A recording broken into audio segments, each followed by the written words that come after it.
Shemot, this week's Parsha, is one that I think most of us are familiar with. It's the story we tell every spring at Passover. It's one of the few stories that children hear every year, and that we tell so carefully that a whole Seder is crafted around its different parts. This is the story of Moses, who was called upon by God to lead his people out of slavery. Moses didn't ask for this. He had survived plenty already, and at the time was living far away from the terrible events going on in Egypt. Reading the story outside of Passover got me thinking not just about the famous things that Moses did, but how he came to be chosen in the first place, and about how easy it is for one to doubt themselves or even allow someone else to speak for you. The first question that came to mind is, why would God choose to talk to a person at all? Why did he need someone like Moses to go to Pharaoh and plead for the Jewish people, rather than just smiting the bad guy on his own and setting the people free? Or why not just talk to all of the Jews at once, together? But then I thought about it. The stories of the prophets that God did speak to directly seem to have something in common. In a lot of them, it seems that the person hearing God's voice was shaken by the experience, afraid of or awestruck, or they were in disbelief, requiring various forms of proof. Moses himself in this Parashat only hears God's voice after witnessing what he considered impossible, a bush that was on fire but not burning, like the original trick birthday candles, only far less explainable. And even then, after seeing this unbelievable sight and hearing God's voice, Moses still begged for validation that he would be a proper messenger. Moses asked God, "What if they don't believe me and don't listen to me?" Why did Moses have so much doubt about whether he was the right guy for the job? Was it that he had a speech impediment or in his speech, or is it a greater lack of confidence in himself, or maybe both? Personally, I definitely lack confidence in speaking to people. I had to prep myself for this weekend like crazy, not just for delivering this Devar Torah, but even for the small talk that goes on. My grandma Gail often tells me that I mumble, and she's definitely not wrong. I think that it must be that I think faster than I can talk out loud. I can tell my friends think so too, but unlike grandma, who actually wants to understand everything she hears, my friends just nod or say something like, "cool," which isn't a big deal, because I'm not like delivering the word of God or anything, but here in the Torah, Moses was. So I imagine his feelings about his speech were a lot stronger.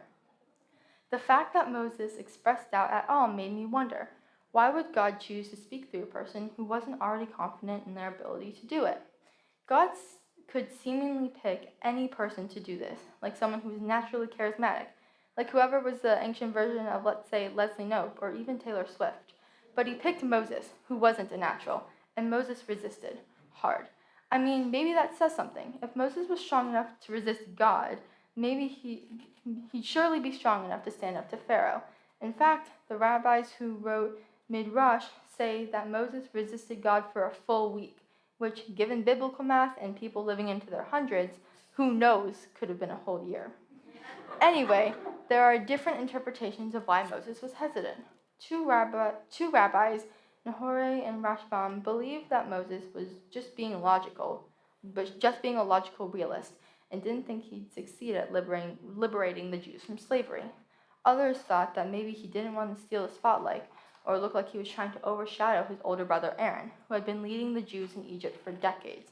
Sibling dynamics are definitely a thing, and I can say that as a middle daughter. Rabbi Luzzatto thought that maybe Moses lacked confidence because he was already old himself.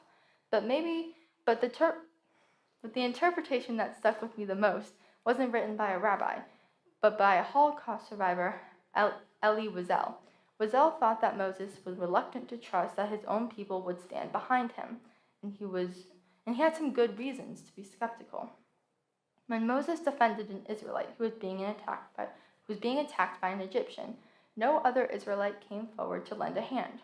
Worse, when Pharaoh sent his men out to arrest Moses, no Israelites offered to help him. So maybe it wasn't that Moses was humble and lacked confidence in his voice. Maybe it was that Moses didn't want to have to speak alone. As far as Moses knew, he'd return to Egypt and lead a liberation where none of the Israelites would back him up or follow him out of slavery. What would be the point of that? But ultimately, Moses agreed, after God advised him that his older brother Aaron would have his back. Aaron was a good speaker that Moses wasn't, and this seemed to give Moses some confidence that together they could succeed. This reminds me of stories I've heard about my mom and Aunt Lori as kids, about how they used their voices to help one another, but in very different ways, as well as my own experiences with my siblings. Some of you might be surprised to learn that my mom was super shy and didn't feel confident talking, even in school, which was definitely a setback. One year, she was invited to present an invention that she made at a contest at the Boston Museum of Science. She didn't want to go because she knew she would have to talk to people. So my Aunt Lori offered to do that for her, and that's exactly what happened. When the judges would come up to the table to see her invention, Lori sold it. She was more than happy to be the face of the product, also something that should not surprise anyone, and the presentation was a winner. As for me, I'm not usually one to be upfront in public, like at school, but if I hear someone has done something to upset my sisters, or if either needs help, I'm always there as backup. I like to tell people that I can bully my sisters, but no one else can. Of course, my mom and aunt weren't liberating people from slavery or directly receiving commandment from God, but they did set an example for me about how people can help one another without jealousy about who gets credit for what. And it's a lesson I hope to carry forward with my own two sisters and my friends. And that seemed to be how Moses and Aaron approached things.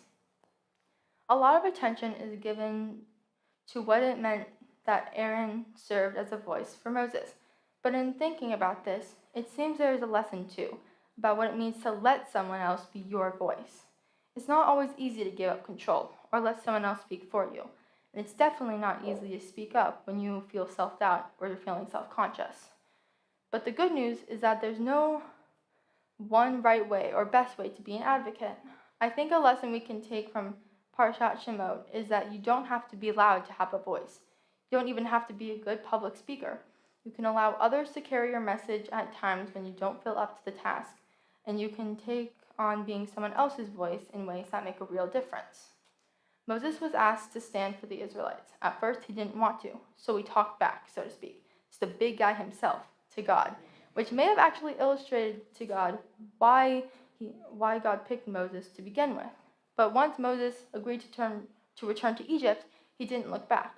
Moses put aside the disappointment he had felt for years when he was basically abandoned by the Israelites, put aside his disbelief that Pharaoh could be defeated, and shared God's voice, first with his brother and then with his people, our people.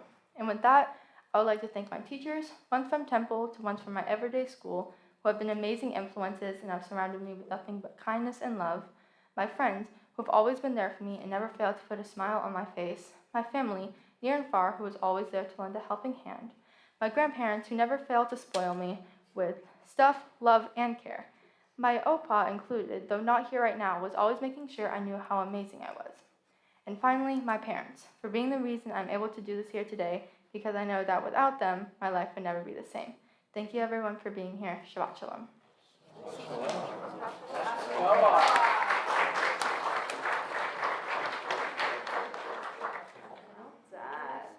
So that's your cue that those sweet words of Torah should stay on her tongue. So shortly, throw your candy. Try not to make the bucket.